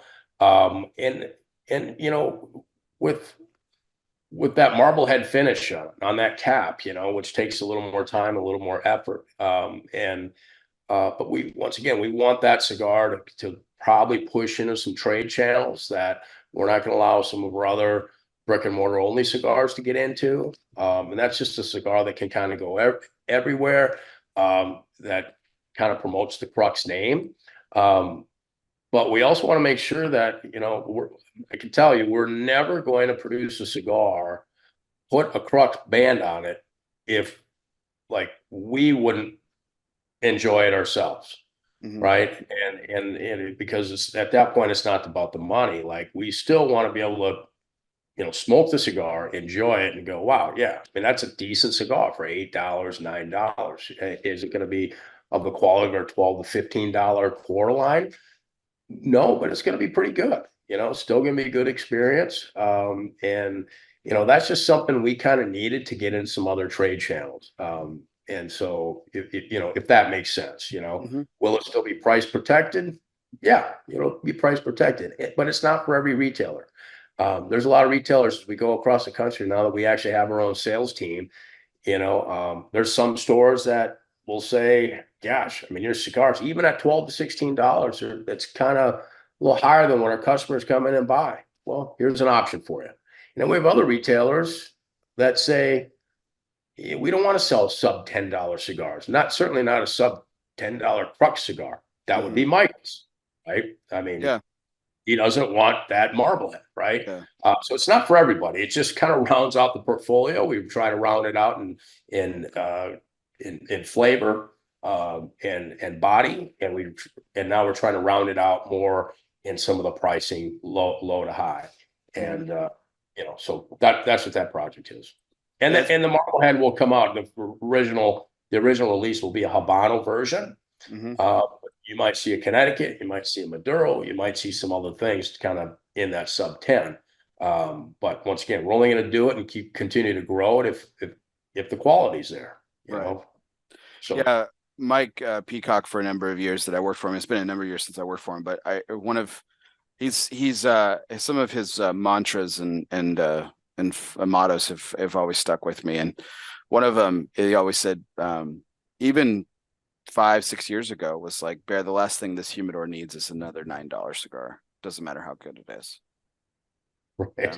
And That's true. he's right, and like you said, but there's places for it. And what I think that's really keen about Crux in this regard is, like, again, to your point, it's not for everybody, but you still have you have your customer, the retailer, really in mind. And I really got to give you some credit here, Jeff, is you're doing this in trays with there's 60 cigars in a tray, right?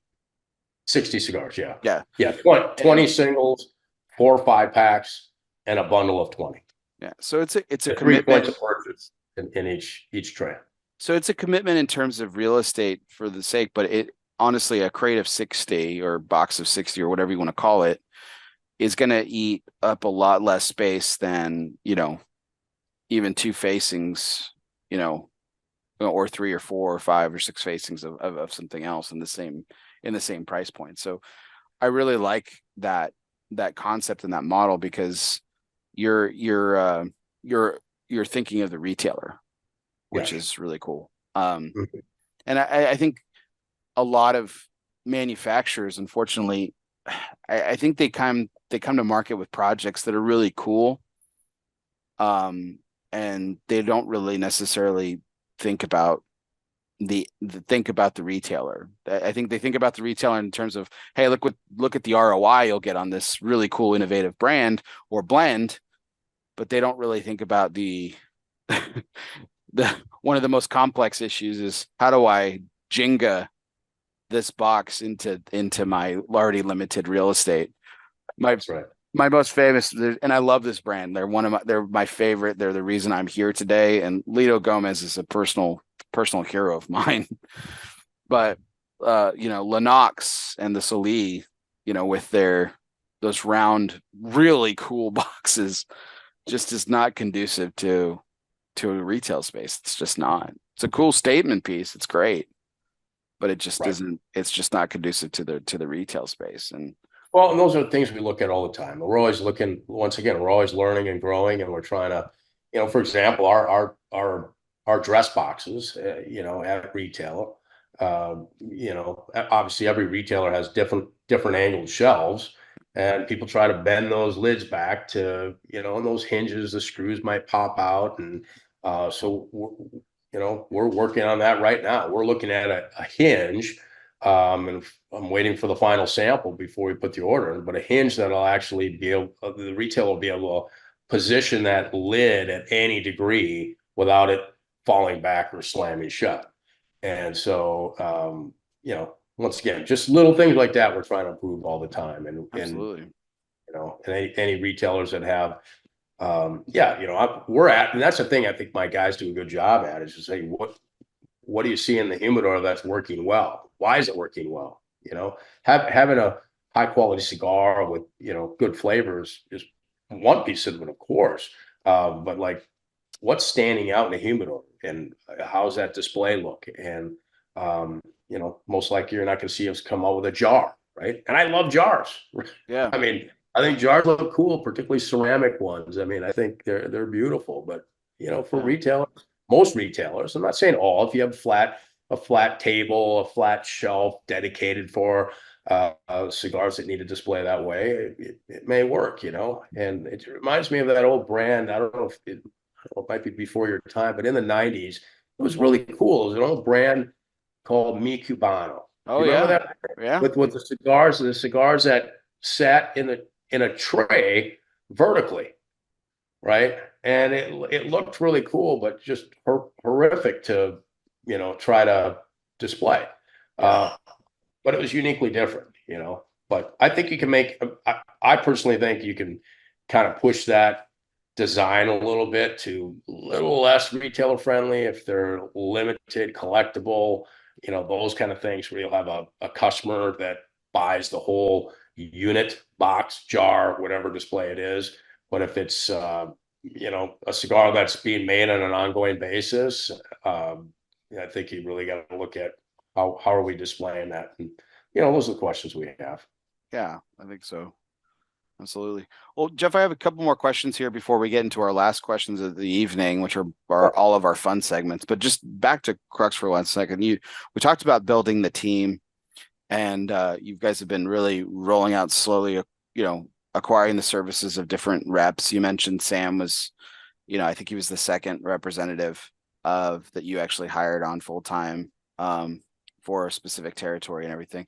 But the most recent one was the bringing on of a COO. This was back in I guess February of this year. Mhm. So Adam Altman, not only named COO of Crux, but also general counsel. So I'm assuming he's an attorney by trade, or just He is. He's actually, Adam has been with us really since the inception of Crux, and so actually 12 years before it was even a brand. And okay. so Adam, number one, he possesses a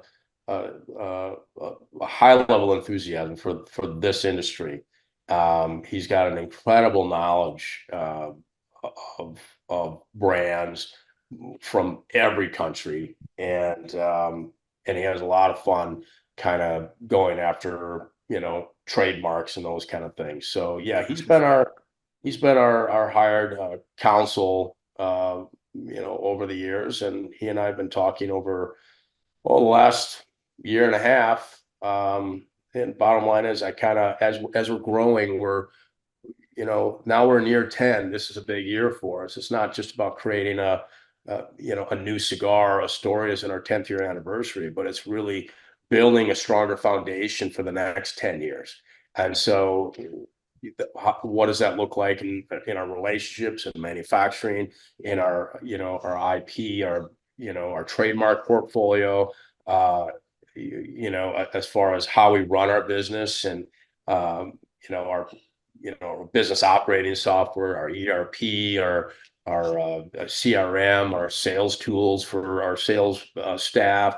And so we're just setting, like I said, we're spending a large investment in building a new foundation. I think the 10-year-old foundation was built on a block, and I feel like this next one we're kind of using, rebar, reinforced poured concrete, and with fiber in it. I mean, it's just like we're going to make it really strong, and so that's just the commitment to continue to grow. And that should allow us to really help manage our inventories in multiple locations. It'll allow us to generate ongoing reports at whatever frequency our retail partners would like in terms of how our brand is performing in their store. Nothing worse than being a retailer and then having a brand come to you in January and say, "Hey, last year you guys were down 8%. What the hell happened?" Right? So and most retailers' answer is, "Well, we were up. What happened to you guys?" And so so that's a tool that I think will help foster conversation between our company and our retail partners as to what's going on in the market. What do we need to do to improve? If we're doing really well, it's kind of a attaboy. What can we do better? Let's keep you moving in that trajectory. And then additionally, have real-time inventories. You gotta be confident in your inventories, and in Central America, in Florida, anywhere else there's inventory. We have an office in Minnesota as well, so there's it's really more sample inventory, but just having good control on all those things, having a lot of confidence in our financials. I'll be able to really see from an ownership perspective how we're performing on a daily basis, right? So we can make decisions, financial decisions, when they need to be made, not after I get a P&L that I'm not happy with something I see on it. And so those are the things I'm excited about. And once again, I mean, our reps will be able to walk into a retail store with an iPad, with a dashboard of each retailer, full of information, full of recommendations, and then we'll obviously be able to forecast and predict our needs. So it's just tightening things up on that aspect of it. So Adam's been very integral in sourcing that new software system. He's looked at all of them, spent a lot of time on it. We've got another guy inside sales. His name's Chris Qualley. He's been working for us now for a year and a half, and I don't know, did you meet him at the PCA show by chance? I didn't have the pleasure, unfortunately. I talk about Chris a lot because he's a fascinating guy, can wear a lot of different hats, and he's been working with Adam in the implementation of these new systems and these new processes that we're implementing at Crux. But he's also there to support our sales staff. He wears a lot of hats, and he kind of can do anything. So I'm a firm believer, you find somebody that's out there that loves your company, believes in your vision, we're just going to pull you in. We're going to find something for you to do. And that was the case with Adam. He goes, Jeff, I don't know what it is. I just want to work for you. And I said, well, let's figure out a plan to make that happen. And so that's how we got Adam. Chris, I love him to death. I'm like, it's turned out to be one of my close friends. And, so I asked him to come aboard. He's on board. And obviously, well, and the thing about Chris, fun fact, he's in the Guinness Book of World Records. and he grew the largest carrot ever in history. The largest carrot. Look it up. Largest carrot, Minnesota. Chris's picture will show up. That's awesome. Fun. Yeah. That's cool. Fun fact. Yeah. We talked a lot about we started our conversation, Jeff, talking about how you build your company decade by decade, and you go back to that story about the marbles. And hopefully you're grabbing more marbles these days to really kind of stretch it out. But I guess my last question about Crux before we get into our fun segments here: who is Crux being built for? Is this a company that you're building for this family that you've accumulated and built with, or are you building it to be acquired one day? Like who are we building Crux for at the end of the day, when many years from now, when Jeff Haugen is this great guy that we talk about? Right. Yeah. You'll outlive me, Jeff, so I'm not really worried about me having that conversation. It's more like my kids talking about the great Jeff Haugen. So yeah, and everybody, when you ask a question like that, everybody might have a different answer. I mean, what I can tell you is, right now, Crux has just been so much fun. To start it, as a retailer, I thought I was going to be out of business because I was in Minnesota, and our great legislators continued to keep increasing tobacco taxes. 35%, then 70%, then 90%, 95%. And I struggled for a lot of years, and and I almost got out of the industry. Back in 2005, I said, I don't know if I want to stay in this. And like I mentioned, my uncle who's in construction, he actually about that time I met, Bill Clinton. He said, I want you to come to our offices. I went to the offices, and there's an office. It's got my name on the door. I open it up. He's got business cards there for me. It's all built out. He says, I want to offer you a position. You got to get out of the cigar business.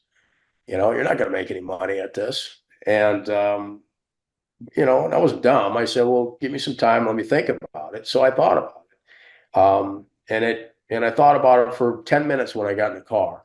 And I went, you know what? The cigar business for me wasn't about making money. If it was, most of the people in this industry wouldn't be in this industry, right? We do it for a different reason, a different purpose. And that's, connecting with people and having, real genuine conversations with people.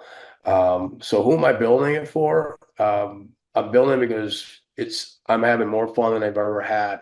And not only, and it's like you're a retailer, you go to the retail store, the relationships you built in each one of those retail stores, they're your friends. Like you go to the retail store, you sell cigars to your friends all day. I mean, there's no better job. Now you have a brand and you're traveling around store to store and you meet new retailers and you meet end consumers. It's like having hundreds of retail stores and a larger friendship network.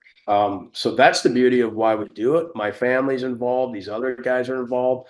The smart answer would be to say, I'm going to build it and sell it off. But I don't know if that's the case, right?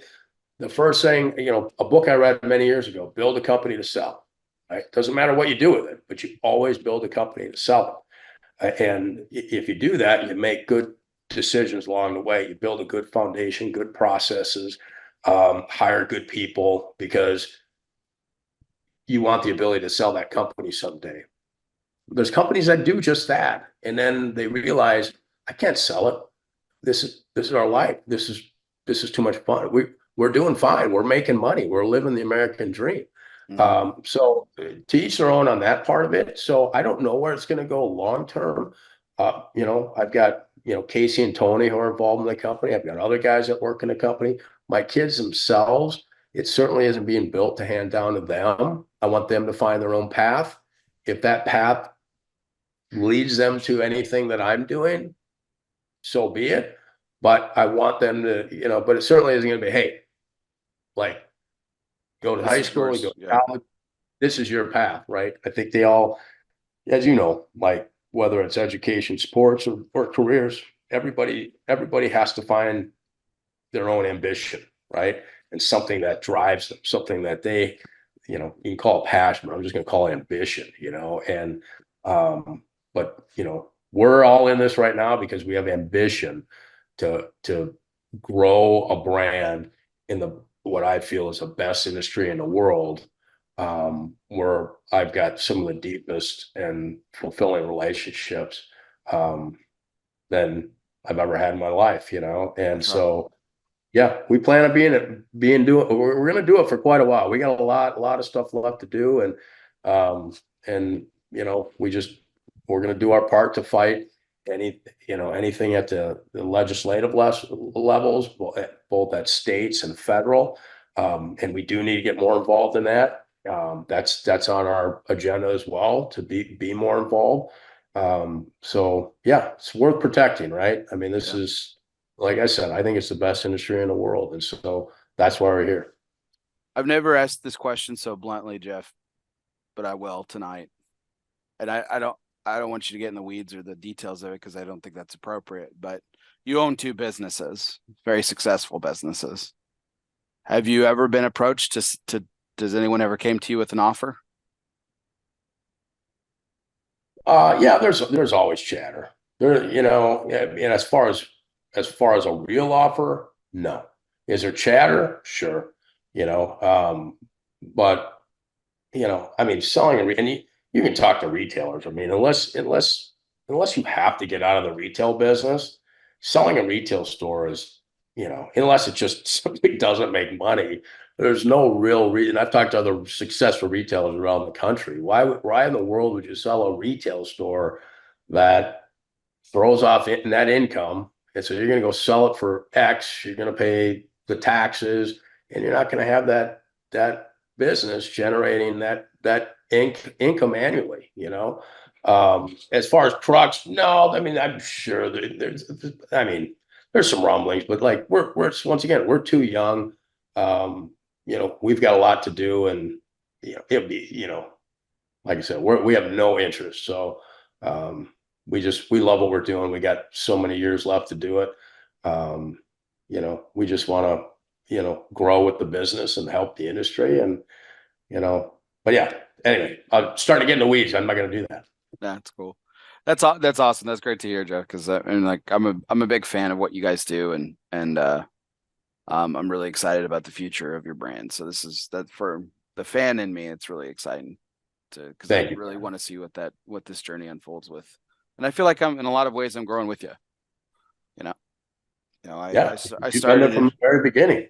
Yeah, started in retail, and we were, Michael's was one of the fortunate companies to see that vision and start with you guys, and I know they still carry you to today. And I hand sold your product out, and it was great, and I've smoked a lot of your stuff over the years, and I love it, and it's fantastic. Crux has come up on my top 10 list a couple of times, so, and it's stuff that I still buy to this day. So and you've always had that commitment. I remember that day I met you in the humidor at Michael's. I don't know if you remember that, but of course, we talked, and it was either later that day or the next day. You sent me, I think, the longest text I've ever received, which was a total review. It was a review of the cigar that I handed you, and I went, this guy, I love this guy. I've never seen somebody do it in full review. So that's a talent for sure. Thank you. I sent a similar text once to Casey, and I was quoted out of it, which was nice. It was the Epicure, when the Epicure was released, and my quote from that text was lifted, and you guys used it in some ads. The quintessential creaminess. That was yours. That's right. Yeah. I remember that. He's like, his response was so Casey to that. I was just very, very, he has this wonderful dry sense of humor, and I've gotten to know him enough over the years to know that I'm very fond of him, and I know that he likes me. But there's so many years that I never knew how Casey felt about me. But after that text message, he texted back. He's like, "God, that was exhausting. You must be a blogger." Yeah, that sounds like Casey. Yeah, for sure. Yeah, which is great. All right, Jeff. Well, let's get into our fun segments to conclude the evening. Thank you so much for being here and giving us an update on all things Crux and the journey that we're all along for the ride for. It's been great. So, our next sponsored segment is Everybody Eats, brought to you by Pastania Cigars. If you should always make sure that your servant's towel is bigger than your appetite. Everybody will always get theirs. Pastania Cigars is more than just great cigars made by cool people. They embody an attitude of gratitude and grit. With Pastania, everybody eats. So I try not to ask the same question in from this segment 2 weeks in a row, but I couldn't help myself this week, Jeff, and because I think it'd be very interesting, given that you're from a different part of the country. What is a food or dish that you love that you wouldn't have tried otherwise if you hadn't been offered to or forced to by someone else? Wow. Gosh. That is, I would say like some kind of tuna casserole. Okay, You ever had tuna casserole? I've had a few in my day. Yeah. Yeah, I don't, that doesn't sound good to me on the surface, but I've tried it. In Minnesota, obviously you have lutefisk. I mean, you have a number of different things, but Wait, what's lutefisk? it's like rotten fish. It's just awful. It's like gross. Look it up. But you like it? I remember. Yeah, you eat it. I'm trying to remember what kind of fish it is. Is it like Let me see. herring or Someone's something? on there. I I see love like Bill Commerce. He's on there. He's a lutefisk guy. I love pickled herring, and that's gross to a lot of people. I think that's fantastic. Oh yeah, pickled herring. Yeah, yeah. Sam Ventura says poke bowl. Yeah. Well, I eat poke bowls if I'm in town in Minnesota. I'd probably eat them most days for lunch. Oh wow, That's okay. that's my go-to. Okay. Yeah. Yeah. Nice. Just raw tuna, a little bit of rice, jalapenos, some cashews, edamame, a little kimchi in there. Oh You yeah. like, I love kimchi. oh man, Sign I me up. love Yeah. it. It keeps digestion going, man. So that's kind of my main thing. I've had a couple of poke bowls, but I confess I don't eat them as often as I probably would. They're a little bit more readily available. I could seek them out. I know they're available. I like them though. They'll do the few that I've eaten. They're fantastic. So Oh yeah. okay, awesome. Well, our next segment is brought to you by Asylum Cigars. Refuge is more than just a physical place. It can be a state of mind. Some of life's greatest reflections can be found in our own personal asylum. Moments like these were made for Asylum Cigars. So light up an asylum and choose your refuge. Both of these are new segments since you've been here, Jeff. So I know that I've been twisting it up for repeat guests, but it's been a while since you've been on, so I don't think you haven't answered either one of these. But this question is, so often, you and I are doing it tonight, even though you're not able to light up, we're sharing a cigar together. Cigars are very community driven. You smoke with other people, typically a group. So there's a real social aspect to smoking cigars. But every once in a while, we have the opportunity to smoke a cigar alone, and it can be a moment of solitude for various reasons. You could be privately celebrating something, could just be a moment of reflection, could be anything, right? And you've probably had several of these over the years, but you don't have to pick your favorite. Just what's one that comes to mind, and what was that moment about? And if you can remember, what were you smoking? I think, well, I mean, I didn't do it last year, maybe not in the year before, but for many, many years, my favorite cigar, I'll tell you that, not necessarily the brand, but my favorite time was, it's always been New Year's Day. And so I would always light up a cigar in the morning, and then I would just, it's not, I don't make New Year's resolutions. I don't do any of that kind of stuff, but I always, that first day of the year, I just dump. I get a notepad and a pen, and I just start dumping anything that's in my head, knowing that, and that just kind of gets rid of last year. I might dump stupid stuff that I did. I might dump things that I wish I would have done. but I just kind of take that time and I organize it. Sometimes I'll have two cigars, and in the past I've done that where I've had a couple of cigars. But um, you know, as far as a cigar at that point, doesn't really matter. I did have a cigar, and it was Opus. It was given to me by a friend, and I enjoyed that early morning a few weeks ago. And and once again, it was reflection. And part of it was just a more, not maybe it wasn't reflection, but it was an Opus X Purple Rain, is what was given to me. Oh, nice. And I hadn't smoked a Opus X in some time, but I've always respected the brand and of course the company. And so this dear friend gave it to me. And so I enjoyed it. I just thought about things. And it was really not reflecting, but it was, we've had some difficult things happen to our family in the last year. I won't go into details, um, we're fine, we're good. But it was really a cigar of giving thanks that we got through those hard times and we're still standing. And it was just kind of a reminder that, as you got, if you got family, you got friends, you can kind of get through anything. And so it was a profoundly important cigar at the very right time, that I needed. Cigar was a little stronger than what I like, but it was the older I get, I don't really smoke cigars that are so strong, but it was enjoyable nonetheless. Nice. Yeah, I was gonna say Dominican tobacco is not something that on the production side of things is something you lean towards. So that was something probably new for you too, Mhm. or not new, but out of what you're probably daily smoking is. Yeah, that's right. That's right. Nice. Yep. Okay. How about you?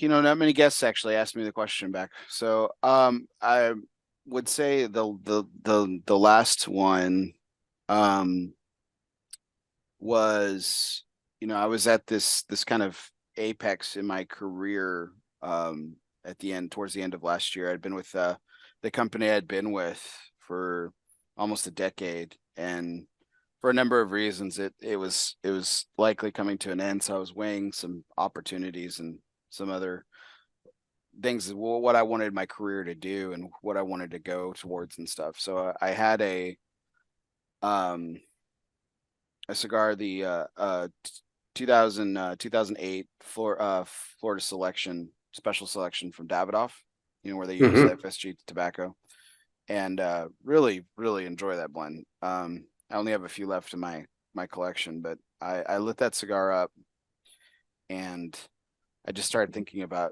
what my next career move was going to be, and I knew that I wanted to continue working with small business owners. I was selling a software to business owners, and I wanted to continue that, and I wanted to get back to it. I was in management at the time, but I wanted to get back to rolling up my sleeves with business owners because that's what I love. And so I, you know, kind of put my sights on that, and found a great opportunity for the company that I'm at currently, doing the same thing, selling software, but a different solution. So not a CRM, but a different solution that's really focused towards building a business, but building it with a focus on the employees, which has Yes. been a struggle for small business owners for really since COVID. You know, Yes. I really got tired of having conversations in the sales environment with like, hey, what's your biggest issue? And they would be like, oh, people, man, I can't find good people, can't keep good people, don't know what to do with them when I have them. It's a real struggle for me. And I'm like, cool, I can't do anything for you at the time. So, but it was something that I heard um, several times a week, almost on every call that I ever had. And now the solution that I'm working for is really kind of focused towards employees and businesses. So it was really cool that this opportunity came up, and that was a really great cigar to kind of give me that recenter my focus and really kind of do that. So appreciate you Well, asking. congratulations. Are you pitching me on this new software right now? I mean, we can talk about it. I'm not sure I'm not sure if it would be a fit for you, I but should, no, I should pick your brand. You're probably doing, when you say small business, probably bigger, more employees, and not necessarily. But yeah, like I don't know if it's necessarily conducive to this industry. I mean, it could be, I gotcha. suppose, but yeah. So always learning. I can Yeah, learn from you. absolutely. We can talk more about it later. All Um, right. all right. So the next question, and this is our last question of the evening, um, which is brought to you by Dunbart Tobacco and Trust. It's our curveball segment. Fastballs or curveballs, it doesn't matter since the company's inception. Steve Saka has been knocking them out of the park. 9 consecutive years in the consensus top 3. Congratulations to our good friend, Mr. Steve Saka. So, Jeff, this is a 2-part question. So, if Crux was never created, what would Tobacco Grove look like today? Would it be the same? Would it be different? Would it be bigger? Would it be smaller?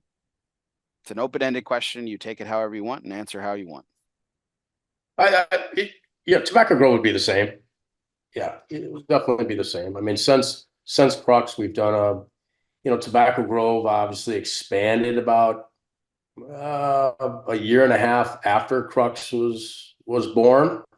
It needed it, so we needed more space. A good opportunity to, kind of rebrand that store and that location. But no, I mean, once again, we're in a state with high taxes. Now Minnesota has a 50-cent cap. I've got an incredible staff at Tobacco Grove, right? I mean, if I wasn't there for a year, I mean, it'd still be standing. But I like to give my staff a little more. It's at a point now where I like to give them a little more opportunity, and so we're working on some of those things now. I won't go into detail, but yeah, I want them to keep growing. But yeah, it's still be about the same. Mhm. It operates with a lot of autonomy, though, right? Because you're not necessarily there day to day, right? Yeah, I'm rarely there. I mean, if I can get there once in a week, that would be, just to check on things for an hour and a half. Just a testament to the staff and, Rick, who's the GM, and he's tied in with TAA and with all the other stuff. I mean, guys like Jay, all these, I mean, they all know him. He's a super individual. His right hand man is Cole. Cole's been with Tobacco Grove for, I think, 19 years, Bear. Shit. Rick's been there 14, 15 years. We just don't have turnover. It's a good culture. It's a lot of fun to be there. I would imagine Michael's is very similar to that. In fact, that kind of feel, that kind of vibe, that's a store that really, reminds me of Tobacco Grove. It's like a Michael's of Euless. But yeah, I mean, I think, everybody wants to grow, so like I said, you get the right people and you don't let them go. Pay them what they're worth, and don't let them go. And I feel like we do a pretty good job at that. Nice. So the second part of this question is if Crux came first or just came and that was your introduction to the industry was Crux, how would the company, how would Crux look differently? So say Tobacco Grove never existed, never happened. You started with Crux and built it to Yeah, whatever it is. that's a How would it great, look that's a, different? yeah, that's a great question. I think without Tobacco Grove first, Crux most likely never would have started. And if it had, it wouldn't have made it very, very far. I think being a retailer first is invaluable to learning about the industry, um, understanding how to create a partnership with a retailer from a retailer's perspective. And I think most cigar companies were retailers first in some capacity. Whether you take Davidoff, where you take, you know, Ashton, or you take, I mean, Padron. I mean, he retails cigars. I mean, he'd make them and he'd Yeah. around Florida, and he's selling 1 million Fumas a year. The Fuentes. I mean, they built cigars and they sold them. Ernesto Perez, Carrillo, EPC. I mean, he had El Credito. It was a little factory with a retail section. And you could buy up to 50 cigars wrapped in that white paper, per day. So Pete Johnson understands retail, and Skip Martin, retail. I could go on, but I think it gives you an advantage of just having another set of eyes, as to what retail. And that's the one thing that we consistently focus on is, okay, whatever decision we make, how are the retailers going to feel about it, right? And then, because we're going to ask the retailers, how are the end consumers going to feel about it, right? But we don't assume anything, so we bounce things off of retailers across the country when we're working on new projects or doing things. What do you think? And so I think it's invaluable to be a retailer first, and then you learn. But you're going to have to, being a retailer also allows you to pull people in the industry into your circle. It allows you to have mentors within the industry. Being a retailer allows you to find people with savvy business experience outside of the industry that you can learn from. So being a retailer in the premium cigar world is special, because it's not like it's in an appliance store where somebody's dishwasher just broke down and they're pissed off they got to buy a new dishwasher, right? They come in and they want to talk to you. They're excited and they learn, and the real relationships happen. And so that's where I had most of my two business mentors over all these years. I've met through the cigar world. I mean, the cigar retail store. Without them, I wouldn't have been able to do any of it. Right? Awesome. That's cool. Really excited to see the growth of both of your companies, Jeff. And it's really, it's really, like I said, it's really very special what you're doing with both of these companies. And I really like how, particularly with Crux, like I said before, like you don't follow a lot of status quo, and it's served you guys incredibly well. Like I said, I'm here for the journey, so it's going to be great. It's going to be fantastic. So thanks, Bear. All right. Appreciate the kind words. Absolutely. Well deserved. Well, everyone, we really do appreciate you guys tuning in and staying up late with us as always. You can always catch us every Sunday night live on Facebook at 9:30 Central, 10:30 Eastern, except for next week. Unfortunately, I'll be traveling, so we won't have our 303rd take until the following week. But this was our 302nd take. Appreciate Jeff for stepping in and sitting down with us and coming back to us for a second time. Long overdue. That was on me, though, not Jeff. And really do appreciate all those likes, shares, and comments. Keep them coming. You can always check out our Facebook page, as I mentioned, ELOsoFumar. Hit the like button. You can also check us out on YouTube. Hit the subscribe button, and also hit the bell. That way you get notified every time we post a new video. And if you are listening to us later, wherever you listen to podcasts, whether that be on Apple Podcasts, Spotify, Google Play, Podbean, or wherever you listen to podcasts, be sure you download, subscribe, and review. Tonight's audio broadcast is courtesy of Gran Habano Cigars. Honest, compassionate, great cigars. Be sure you download, subscribe, and review. Yes, please review today. And I want to give a shout out to the gentleman who recently gave me a 1-star review. I had a 1-star review before with no feedback, which does nothing for me. But this gentleman told me that my audio levels were terrible. So it's something even 300 takes in that we're always trying to improve here on ELOsoFumarTakes. So we're going to continue to monitor that and make sure that you can hear our words and hear the fine words of our guests as well. So thank you for the invaluable feedback. And I mean that sincerely. So if you're going to leave a review, be honest and be constructive, and we will do our best to accommodate you. So thank you so much for that 1-star review. We do appreciate it. And keep those reviews coming, positive or negative. We take it all in stride. We're looking to improve everyone. We got at least 300 more takes in us, if not more, and that's what we're shooting for. So on the road to the next 300, we're going to keep on trucking along. And we want to give a special shout out to a brand new sponsor of ELOsoFumarTakes who will be joining our ranks, Artista Cigars. has joined us as a sponsor. Stay tuned. We will have a special segment dedicated to them as we put together some great stuff with Kevin and Ram over at Artista Cigars. So we're really looking forward to partnering with them. For me, Bear Duplessis, and I'm here, of course, in the Alec Bradley Lone Star studio. This was our 302nd take. We really do appreciate it, everybody. He's Jeff Haugen. I'm Bear. Guess what, everybody? See you next time. Thanks, Bear.